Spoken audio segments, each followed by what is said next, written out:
Welcome back.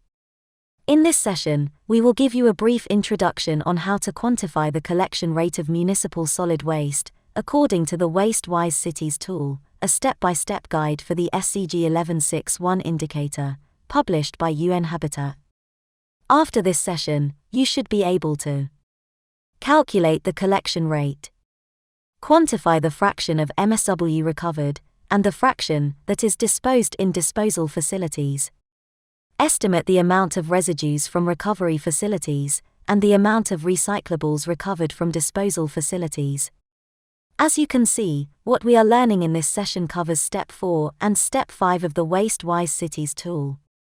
In the previous session, we have looked into the quantification of all municipal solid waste, from the perspective of waste generation.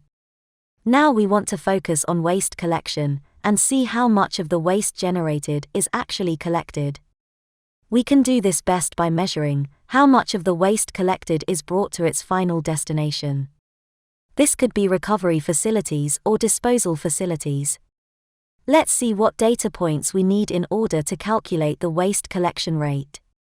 The collection rate for municipal solid waste is the same as the proportion of MSW collected. To calculate the proportion of municipal solid waste collected, we need the total municipal solid waste collected and the total amount of municipal solid waste generated. We divide the total municipal solid waste collected by the total amount of municipal solid waste generated and multiply it by 100. We now have the collection rate. In the last chapter we learned how to estimate the total MSW generated. So now let's learn how we can determine the total MSW collected. To obtain the total amount municipal solid waste collected, we need to find out how much of the waste being generated at households and non-household sources is being collected and brought to its final destination. The two main groups of final locations for waste are recovery facilities, where waste is, for example, reused or recycled. The other locations are disposal facilities, such as landfills, where the waste is disposed without recovery.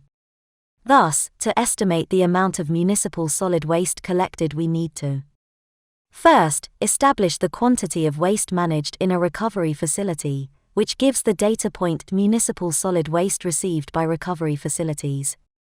Then, quantify the amount of waste being received by disposal facilities. But we need to be careful. There could also be a fraction of the waste brought to recovery facilities which ends up at disposal sites. Or the other way around, recyclables at disposal sites collected and brought to recovery facilities. If this happens, we must double count these waste streams. For this reason, it is important to obtain two more data points. The first is the amount of residue that is generated at recovery facilities, which might then end up at the landfill. The second point is the amount of recyclable waste, such as PET bottles, and that might be extracted from landfills, through waste pickers, for example, and brought to the recovery facility. By subtracting these 2 points, we avoid double counting, and get a solid estimation of the total municipal solid waste collected. Let's start with the data points for waste recovery facilities, which are point 1 and 3. We need to find out how much of the waste is received by the recovery facilities, but also how much residue might be created and brought to disposal facilities. This figure illustrates these 2 points. First at the entry point to recovery facilities, and then the residue from those facilities being brought to landfills. We get our data by doing the following activities. First, we need to identify the major recovery facilities in the city. Recovery facilities can be, for example, a biological recovery using composting or other processes, or mechanical recovery facilities that sort fractions from municipal solid waste with machines or by hand, such as glass, metal or plastics, or energy recovery facilities that incinerate the waste. One possibility is to get an overview and contact details by checking the business register or licensing data on facilities present in the city. If you only find a few, ask the main recovery facilities about other operations in the city. But we also need to try to identify so-called apex traders. Apex traders receive the waste from mostly informal waste collectors and selling it further to end-of-chain recyclers, who reprocess the waste into products, materials, etc. Or they might sell it to waste recovery facilities, which you have seen just before. In some countries, however, they might export the recovered waste and sell it abroad, if no end-of-chain recyclers or recovery facilities are present, for example. Now that we have the list of important recovery facilities and identified the apex traders and end-of-chain recyclers, what do we do next? You guessed it. We need to talk to them. We conduct interviews to get as much data as possible. But first we need to establish contact, and just be aware some facilities require a special permit to visit. Plan enough time to schedule your site visits and interviews. Once on site, the step-by-step guide helps us with templates for the interview. The templates help asking important questions to find out about their recovery activities and quantify the waste received on site, and even more. While we are still on site, we can also find out the level of control of the recovery facility. How do we do this? The guide gives us a good overview about the criteria to be considered in order to rate recovery facilities according to their level of control. The level ranges from no control to full control. We will not go much further into details about what we can do with this rating, but it is a very useful data we want you to know about. We can now compile all our collected data. The WasteWise Cities tool comes with an Excel sheet for the compilation of the data, just like the sheets for household waste generation data from the previous session. The Excel sheet indicates where to put values from a specific question of the interview template. Very useful, isn't it? We have covered the recovery facilities. Let's have a look into disposal facilities and understand how much of the municipal solid waste generated ends up there. But equally important, we also want to see if recyclable materials are extracted from disposal sites, which enter back into the recovery value chain. And here are the steps we need to follow to get our data. We need to identify all disposal facilities in the city. Those that receive municipal solid waste for disposal, without the intention of recovery, such as landfills. We must include disposal sites or dump sites that might not be legal, but are acknowledged by the municipality. As well as disposal sites that might be outside the boundaries of the city, but receive municipal solid waste from the city. The next step is to visit the identified disposal sites. Just like recovery sites, you might need to obtain permits from the authorities. This might take a while, please give yourself enough time for the permits beforehand. Once we get on site, we first try to get data about waste received at the disposal site. We can do this using 3 different approaches. Approach 1, the site has a functioning weighbridge. Simply retrieve the data for the last 2 weeks. Consider getting records from different seasons of the year, if there are strong climate differences between the seasons in the city. Take the values from the records and calculate the total amount of MSW brought to site. If there is no weighbridge on site, you could hire one for 2 weeks if that is feasible. If using weighbridge is not an option, approach 2 is to conduct vehicle counting. We count all the trucks that come to site for a period of 5 to 7 days. Besides the number of vehicles, it would be really great if you can also get the following parameters.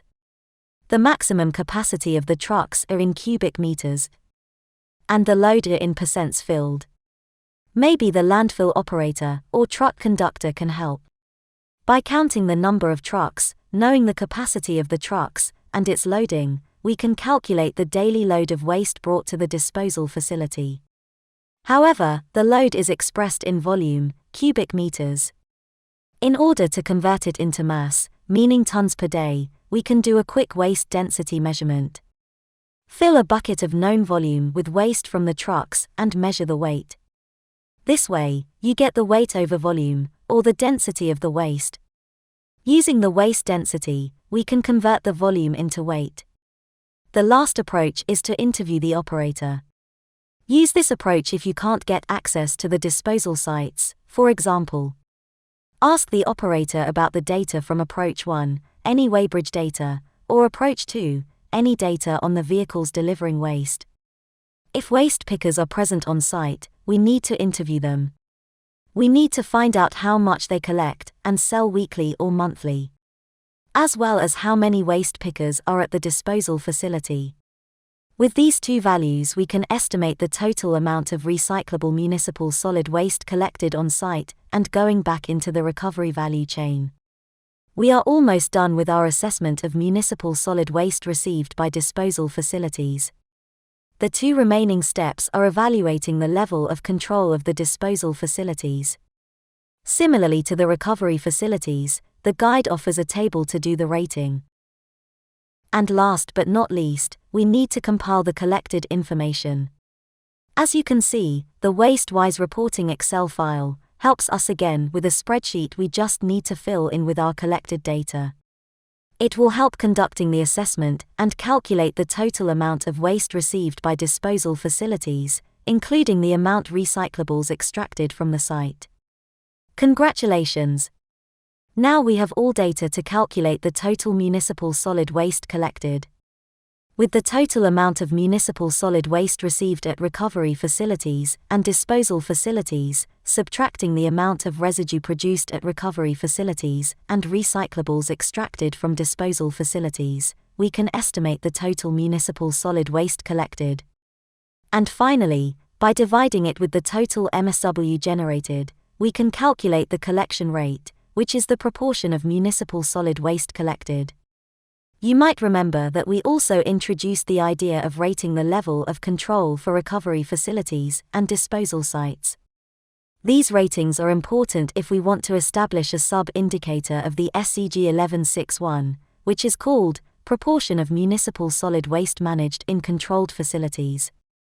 However, please have a look at the step-by-step guide if you would like to know more. We've reached the end of the session. Let's summarize this new information. We have learned to quantify the municipal solid waste recovered by recovery facilities, by identifying recovery facilities and gathering data to calculate this data point with site visits and interviews. Then we learned how to quantify the amount of municipal solid waste disposed at disposal facilities, by identifying disposal facilities and gathering data on site. Here, we have seen 3 different approaches to collect data about the waste received on site. We also took precautions to avoid double counting waste streams, by estimating the amount of residue produced at recovery facilities, and the amount of recyclables extracted from disposal facilities. And finally, we calculated the proportion of municipal solid waste collected, thanks to the new collected data. Thank you for listening. Don't forget to go through the WasteWise City tool and additional resources under this video. See you in the next session.